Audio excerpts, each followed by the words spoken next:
Welcome to Corporals Corner. Today I'm going to show you how to make and sustain a fire in wet weather conditions. So stick around, we have an outstanding show coming up.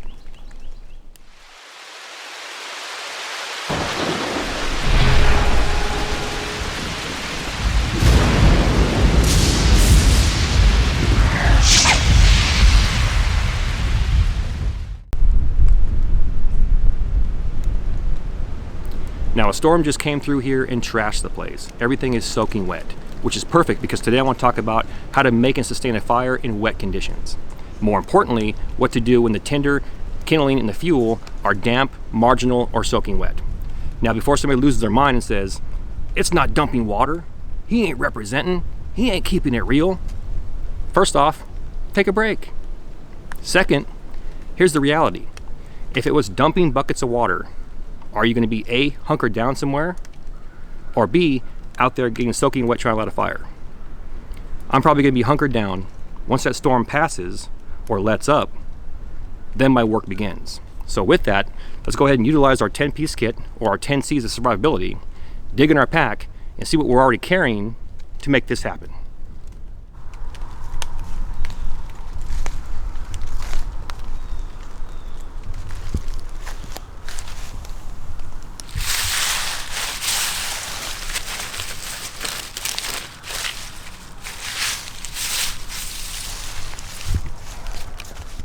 Okay, so first things first, wood collection. Grab a poncho, or in this case, a 55-gallon drum lighter that's 6 mil in thickness, which is worth their weight in gold. It can be used for a poncho, water collection, in this case, wood protection. I'm gonna grab that bag and I'm gonna walk through this wooded area and I'm gonna collect smalls. Now smalls are nothing more than sticks that are pencil lead, pencil, finger and thumb size in diameter. I wanna grab those sticks, about 18 inches in length, and I'm gonna place them into that bag. Now like I mentioned, everything out here is wet. However, hearing that nice clean break tells me the wood on the inside is perfectly dry.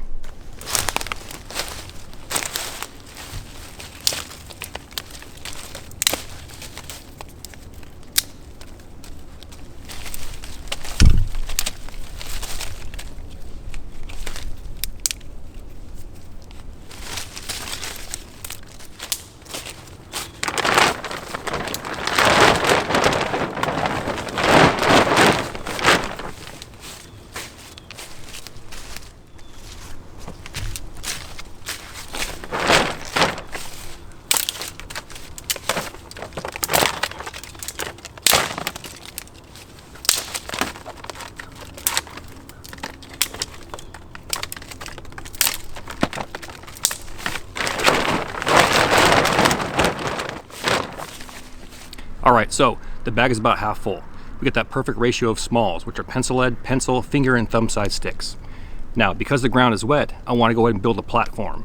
So to do that, we're going to go ahead and utilize my same fire lay from my previous videos. We're going to get that done, and then talk about how we're going to light this bad boy. Alright, so first things first, we want to build a small platform to keep our improvised tinder off that wet ground. Next thing I want to do is I want to check the wind direction. Right now there is no wind direction.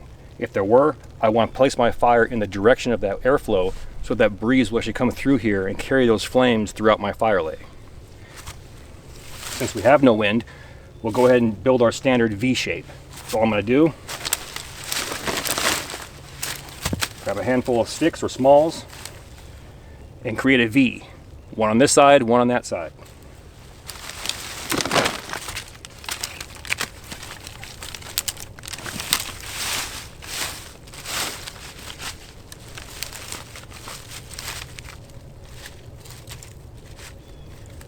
So in a way you have walls. You have a V shape here and here, each leg, okay? Now right after that, I'm gonna grab some sticks and I'm gonna place them perpendicular on top of that V. Once I get my fire lit, I can now take those sticks and roll them on top.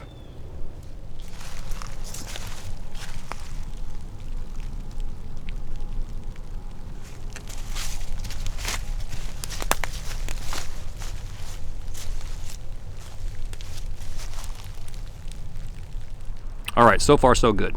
The fire lay is complete. Let's talk about our next kit item. For me, it's going to be cargo tape. Now that could be a 2-inch roll or a 1-inch roll. Either way, use duct tape or Gorilla brand duct tape. All we're going to do is we're going to take that tape and pull off an 18-inch piece. and they're rolled into a small cigar shape. I want 3 of those. I know for me, fingertip to elbow in length is approximately 19 inches.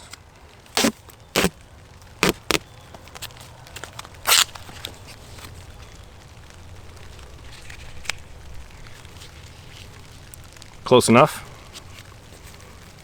So once again, all we're going to do is we're going to roll this up.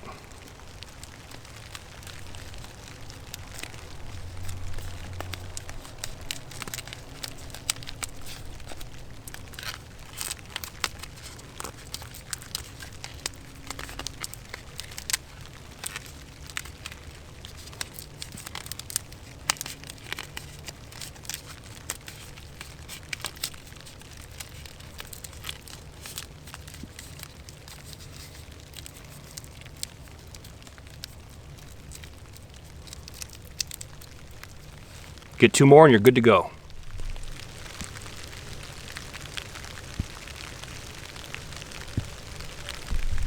Oh yeah, now it's starting to rain. And why is that great? Because if it ain't raining, we ain't training. All right, so we have our 3 rolls. I'm gonna take my ordinary Bic lighter because why? A Bic lighter is my primary go-to source, especially in inclement weather like this. I'm not gonna screw around with the bow drill. I'm not gonna screw around with the ferro rod. Bic lighter, first time, every time. All I'm gonna do is take this, place my rolls in a triangle shape, and light the ends.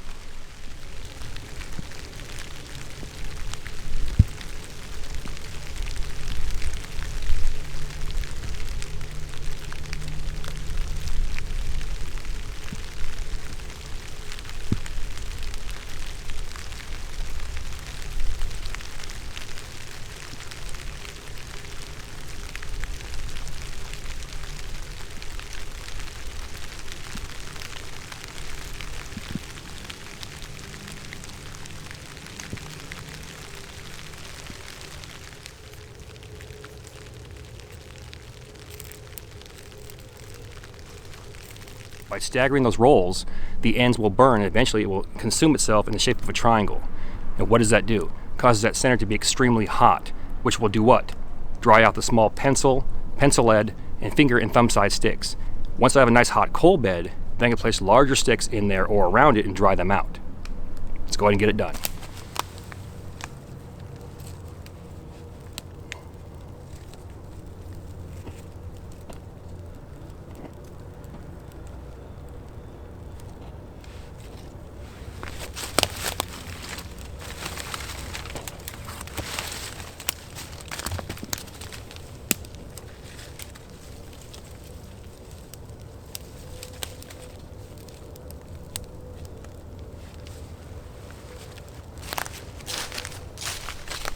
Now you can see all the white smoke coming off here.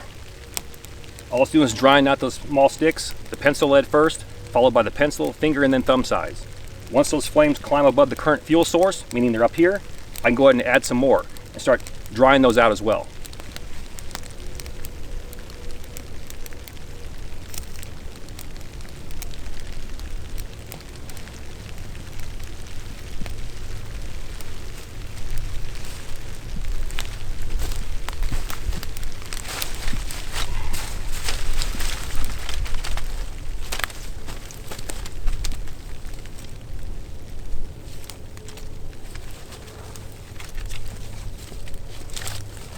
The last ones I laid this way, I want to lay the next ones perpendicular. I want to open it up, get those channels in there, airflow. Fire loves chaos. You can climb through those channels like a chimney. Gonna get the oxygen that it needs and do its thing.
Outstanding.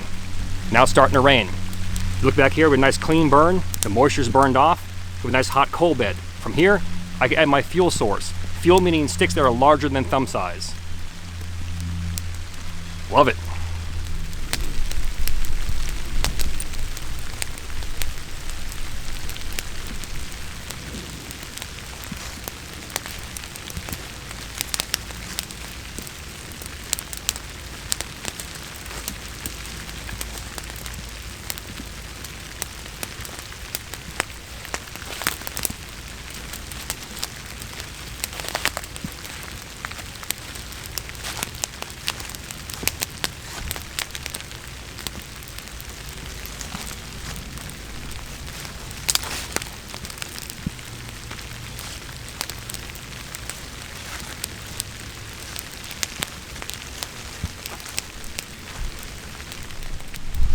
And there you have it. Wash, rinse, repeat. Right now it's still raining out here, so I'm gonna continue the process. You never wanna grab sticks that are the size of your forearm and just toss them onto a fire. Whether it's optimal conditions, meaning 120 outside and bone dry, or raining like this. Build from the bottom up. Establish that coal bed with that hot coal base, and then continue on.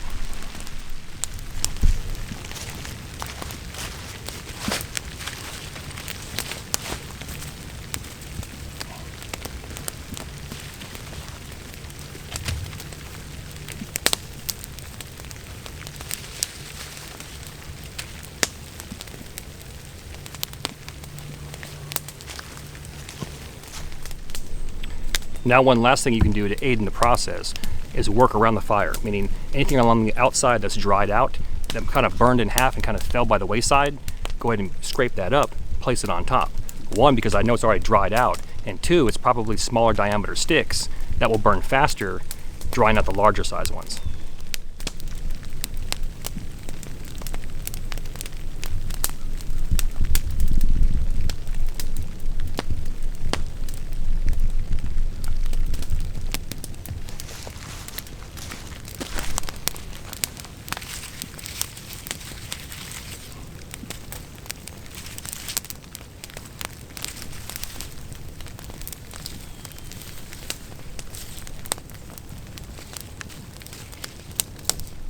Okay, so I'm not trying to beat a dead horse, but check this out.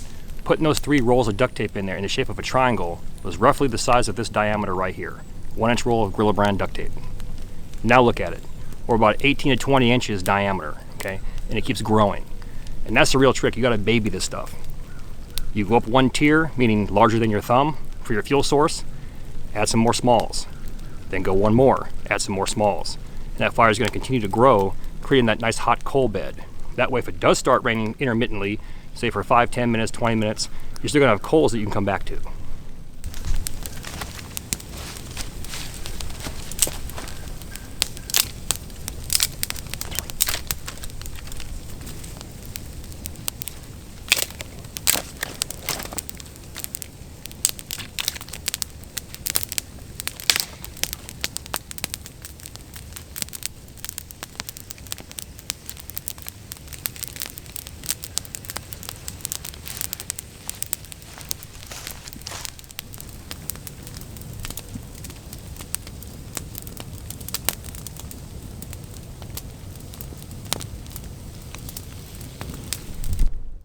Welcome back. Getting a fire started and sustained in wet weather conditions is outstanding, as long as you have the right tools for that job. Now, speaking of tools, before someone says, well, why not carry this? Why not carry that? I challenge you to go back to this video, re-watch it, and show me in that video where I said only carry this, don't carry that. The sole purpose of the 10 C's of survivability is to give you healthy options. They all work together as well as working individually. As you can see, the cargo tape is meant for self-aid, clothing repair, gear repair, and now it can moonlight as a fire starting option. As always, all the gear in my videos can be found on my Amazon influencer page. I'll toss that link inside the description box. Please do me that favor, hit that like and subscribe button, then ring that notification bell. Once you ring that bell, please select all notifications. And as always, thank you for your comments, views, and support. Thanks for watching. Get out in the field, have some fun. I'm gonna catch you next time.